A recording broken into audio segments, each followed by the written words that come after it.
Hilary, have you just heard that news as well? I have. Well, I was just listening to a platform as it happens. A jolly good thing to listen to, of course. Well, there you are. We're breaking this news, although, God knows what happened in the news. You said this, you've known it's been on the horizon for a long, long time. When did you first get some inkling that this was going to come? Last year, wasn't it? Yeah, it wasn't so much an inkling as it's just an absolutely natural progression sort of thing. It just, the good thing you can say about it, I guess if there's any good in it from Grant's point of view, apart from the money and things, is that he hasn't got exactly a fabulous person to follow. I mean, nothing to lose. It's sort of like picking up the crying baby. Right. Okay. Whatever's wrong with it, it was already wrong with it. It was a woman. Who was the woman? A professor somebody or other. Is that right? Nicholson, is it? I don't know. I'm thinking Nichols. Yeah. Obviously somebody who gripped the public imagination.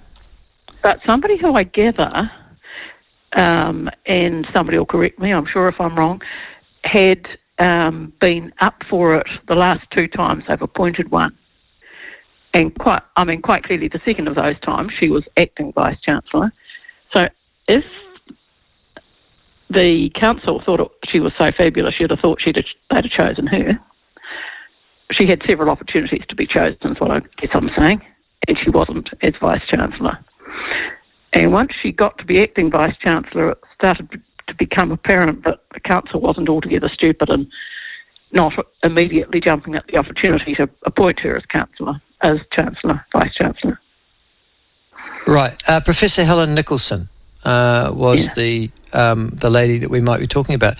They've had a bit of trouble with their Vice-Chancellors because I think the one that they appointed, it was David Murdoch. He got ill. And so he stepped down, just looking at this now, April 2023. One of those I'm just sort of going to be absent and I'm not feeling too good and I'm not talking about it. And That's the one. It's one of those ones, yeah. So he was appointed. It wasn't one of those, I've had a heart attack today. And no, it wasn't. No, and it was, I'm not even going to tell you what I've got. No, he was appointed in early 2021. He then took leave early in 2022 for reasons that we don't know. She was the Deputy Academic Vice-Chancellor, Professor Helen Nicholson. She stepped into the breach. She took over, and then now she is to be replaced in June of this year by Grant Robertson in 2024. So, yeah, it's a pretty muddled leadership regime at Otago University, which probably explains why it's in muddled waters at the moment. Now, no surprise there. It really is a crying baby, as you've described, though. Oh, it's in a dreadful mess at the moment. I don't think in my lifetime, or in yours, Otago University has faced as many particular crises around reputation, staff, funding, etc., as it is at the moment. I'm struggling to remember a time.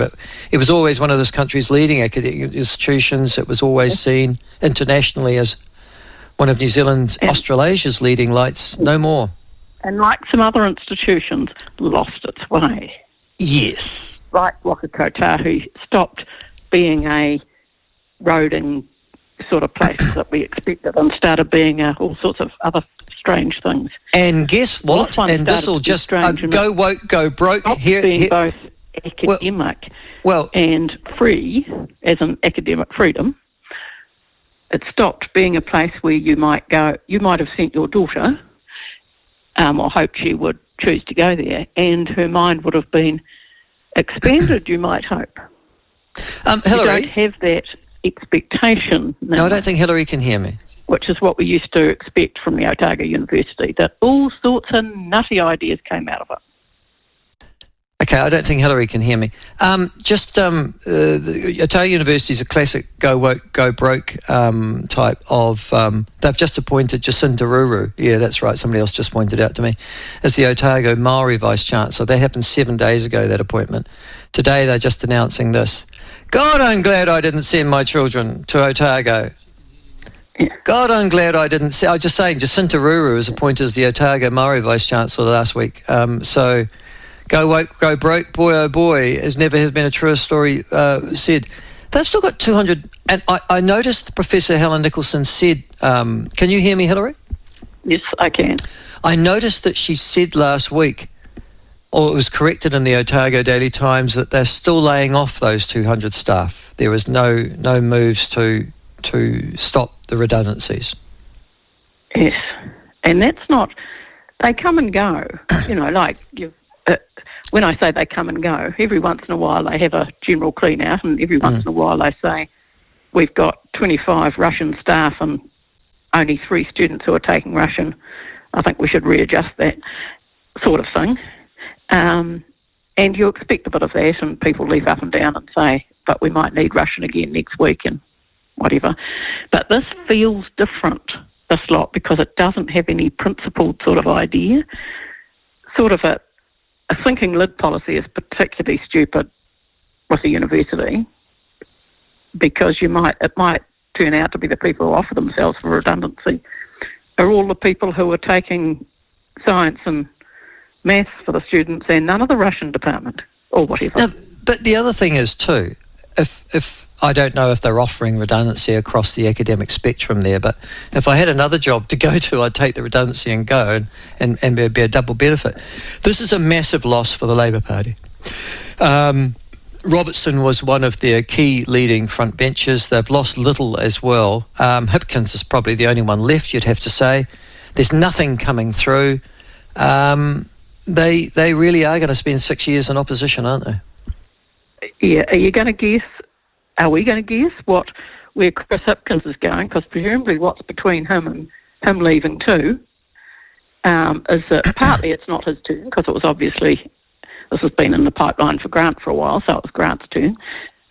But where do you think Chris Hipkins will go? Because quite frankly, there's nowhere for him. He's been and done it with the Labour Party opposition benches, I would have thought.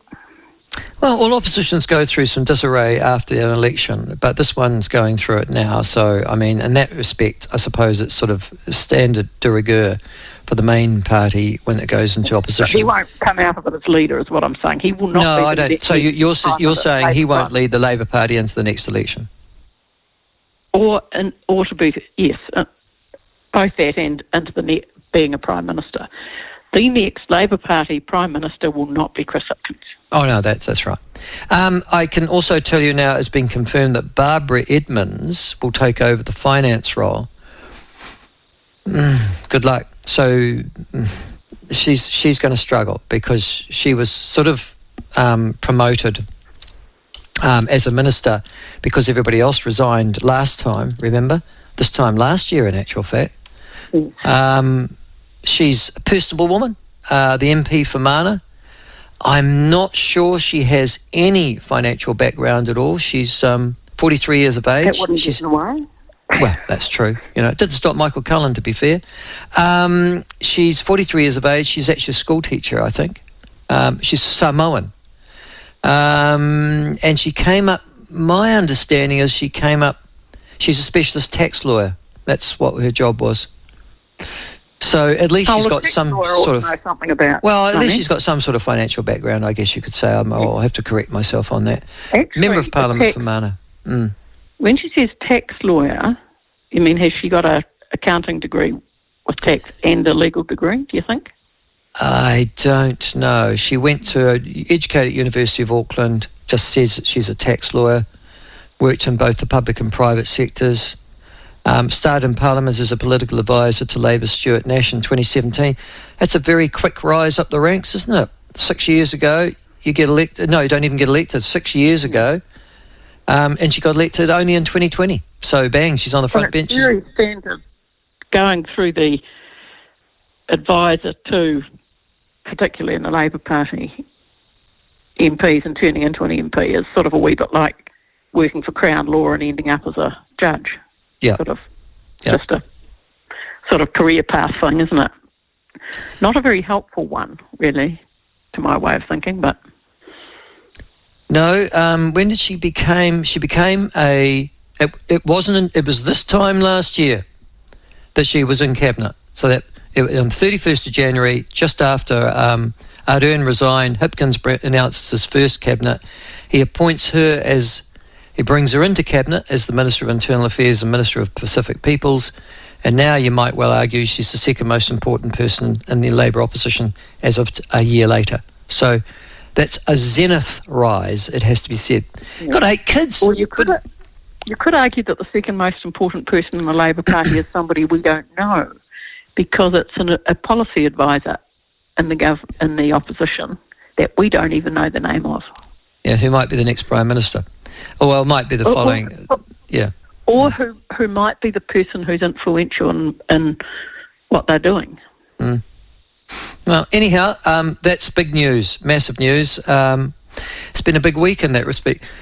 Just a bit more on that, though. Universities have gone back. I see there's a cartoon in your local newspaper this morning, the Otago Daily Times, celebrating the fact that students have come back and bringing a bit of life, colour, and frankly $25,000 worth of people and their expenditure into the Dunedin economy. It really is a place, that Dunedin, that changes with and without students, isn't it? Yes. And speaking of, back to an earlier comment you made this morning about Queenstown being a huge city of mostly non-ratepayers, as it were, Dunedin has sort of got the same thing as Queenstown, has a whole lot of people who aren't sort of ratepayers in the middle of it. But it's not, when you think of here's a big burden for ratepayers that you thought of in Queenstown, it's not altogether true, because if you have 150 people in a hotel in Queenstown, they might not be ratepayers, but they're all paying a proportion of what they're paying to stay there overnight for their rates. So you have got that ratepayer base. And you've got people living and in Queenstown. So they're temporary. No, it doesn't matter if they're temporary. Well, that means they don't have a vote, but it doesn't mean that they're not paying rates.